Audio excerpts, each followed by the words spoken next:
Namaste. So tonight I'm going to read Book 5, Chapter 17, on Mandodari's accounts in the Maha Devi Bhagavatam. Om Bhagavatam Namaha Kaya Surya Koti Samagam.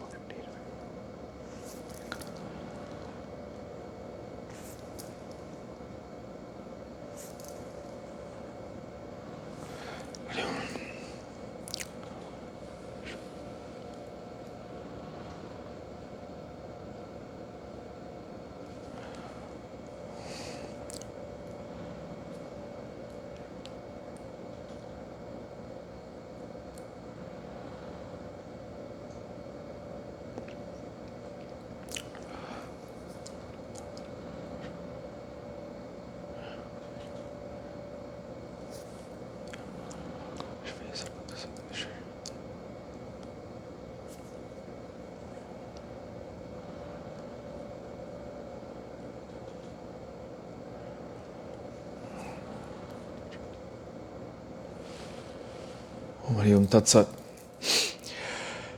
Vyasa said, O king, hearing thus the Devi asked the Danava, who is that Mandodari? Who is that king who was not first taken by her? And who is that king whom she married afterwards? And how did she repent afterwards? Describe all these in detail to me. Thus asked by the Devi, Mahesa began to say, O Devi, there is a place named Sambhala, noted in this earth and decorated with various trees and prosperous with wealth and grains. A virtuous king named Chandrasena used to reign there. He was calm, peaceful, truthful, heroic, charitable, steady, forbearing, well-versed in politics, ethics and morals, vast as a wide ocean, learned in sastras, knowing all forms of religions, and much skilled in archery. He was mindful in governing his subjects, and he used to punish according to the laws of justice. The king had a beautiful, well-qualified wife, very handsome and broad-hipped. She was very much devoted to her husband, and always engaged in religious acts and of good conduct. This wife, endowed with all auspicious signs, gave birth to a beautiful daughter in her first delivery. The king Chandrasena, the father, was very pleased to have this beautiful daughter and gladly called her by the name of Mandodari. This daughter began to grow daily like the phases of the moon. When she grew 10 years old, she became very handsome. The king now became anxious to have a suitable bridegroom and used to think of it every day.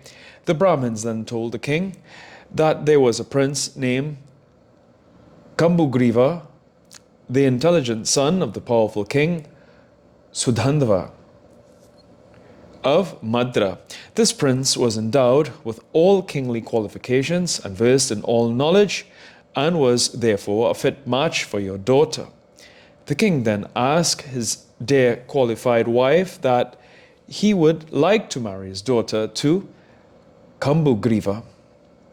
The queen, hearing this, asked her daughter Mandodari that her father was desiring to marry her to Kambugriva, the son of the king of Madra. Hearing her mother's words, Mandodari spoke thus, O mother, I have got no desire to marry. I will not accept any husband. I will take the vow of leading a chaste virgin life and thus pass the rest of my life.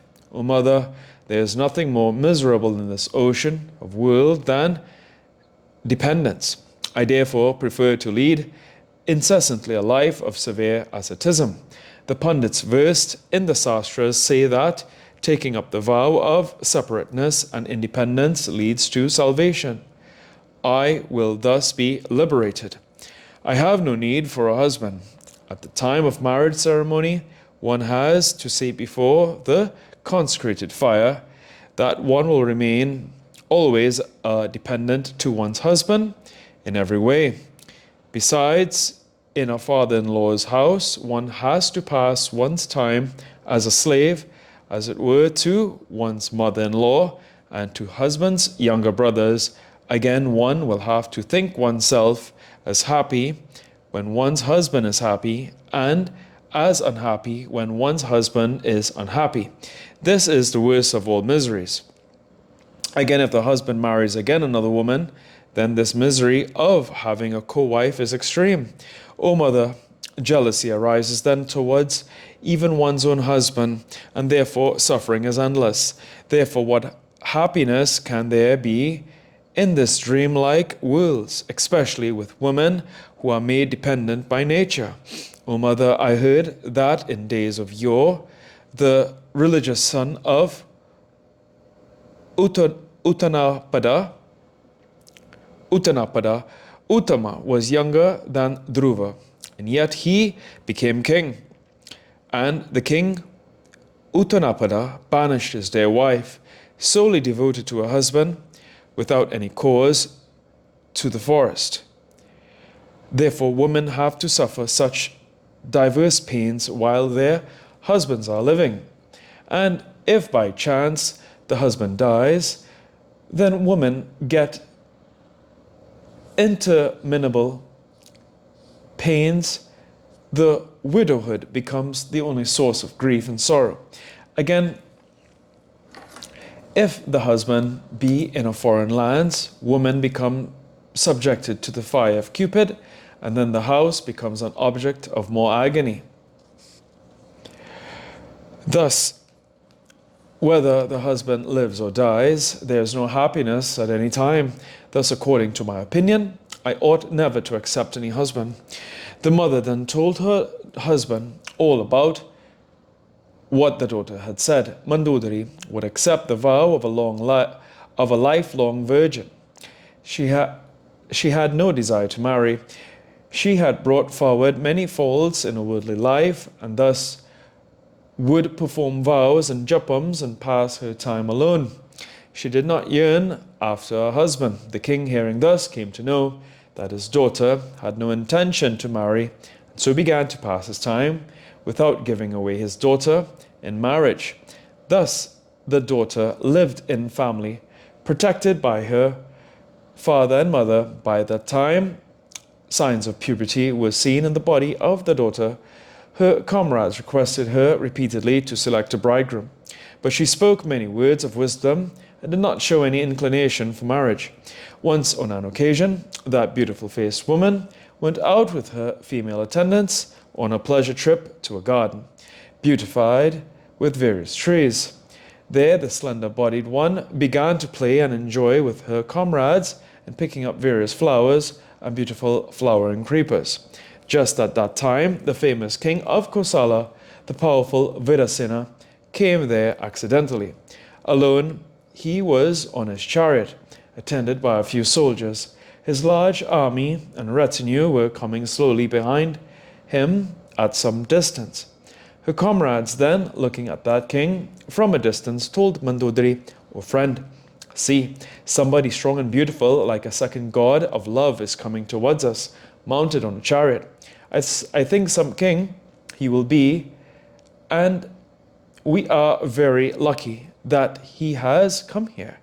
While thus talking, the king arrived there. The king, looking on that blue-colored woman with beautiful eyes, became surprised, and getting down from the chariot, asked the maidservant, "O gentle one, who is this woman with large eyes? Who is her father? Tell me this without any delay." The attendant smiling told him thus, "O beautiful-eyed one, pray speak first, who are you? What for have you come here? What do you want to do here?" The female attendant thus asking him, the king replied, "There is a very beautiful country named Kosala in this earth. I am the king of that place. My name is Virasena. My fourfold army is coming at my will and my back. I have lost my way and have come here. Know me as the king of the country Kosala." The female attendant said, O king, this lotus-eyed one is the daughter of the king Chandrasena. Her name is Mandodari. She has come here in this garden for sporting. Hearing thus the attendant's words, the king replied, O Sai Randri. You appear to be smart. Therefore, make the king's daughter understand my following words clearly. O sweet-eyed one, I am the king descendant from the Kakutsta line. O fair woman, marry me according to the rules of Gandharva marriage. Note, Gandharva marriage, one of the 8 forms of marriage. This form of marriage proceeds entirely from love or the mutual inclination of a youth and maiden without ceremonies and without consulting relatives. O broad-hipped one, I have no other wife. You are a beautiful woman, of a good family, and of a marriageable age.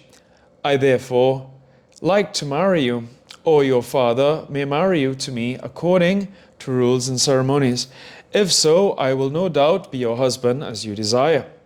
Mahesa said, O Devi, the female attendant, expert in the science of love, hearing the king's words, spoke to the daughter smilingly and in sweet words.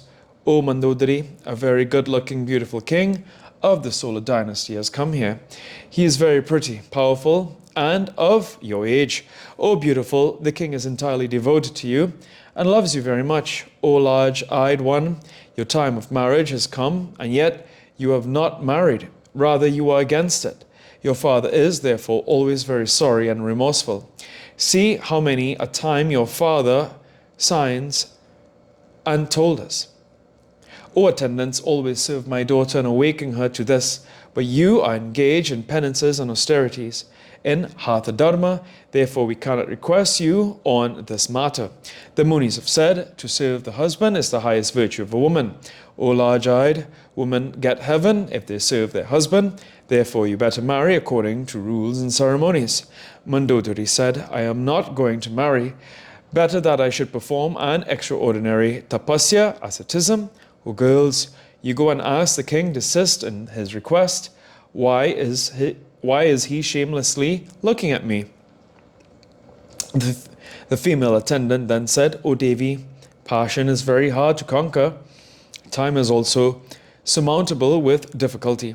So know my advice as the medicinal diet and keep my request. And if you do not keep it, surely danger will befall you. Hearing this, Mandodari replied, O attendant, I know whatever is ordained by fate will inevitably come to pass. For the present, I am not going to marry at all.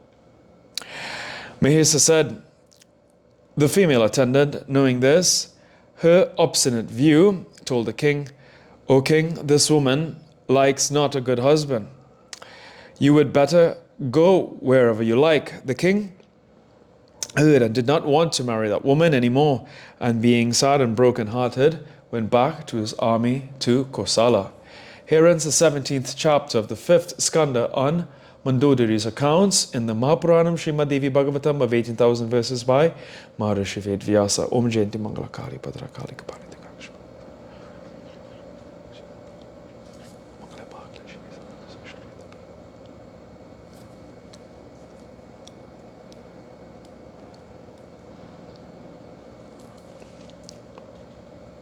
Om Tua Mata Chavita.